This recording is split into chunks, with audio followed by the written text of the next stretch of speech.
De Bonifatiuskerk in Damwoord is de afgelopen maanden flink onder handen genomen.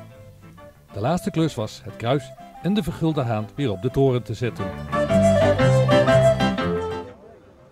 Na wat passen en meten staan kruis en vergulde haan weer als vanouds op de 15 meter hoge toren.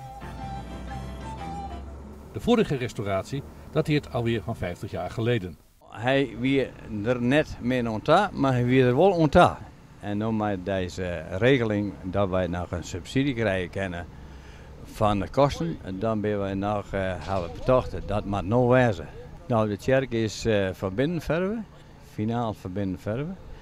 En van buiten is binnen een nieuw kwart omheen kwam. Een restauratie is een kostbare klus. Het materiaal gaat net zo mooi, maar de oren, dat moet al in betalen worden. Alles mijn, want er wel een 43.000. Nou, ik denk dat we eerst 50 euro fruit kennen. Niet alle voegen zijn hersteld. Omdat het net nodig was om alles voegen te vervangen. Net alles weer dusdanig slecht dat het vervangen worden moest. Het metselwerk is gedeeltelijk vervangen. De kerk is helemaal voorzien van nieuw leed. Rondom, overal bij nieuwe stukken leed in kwam.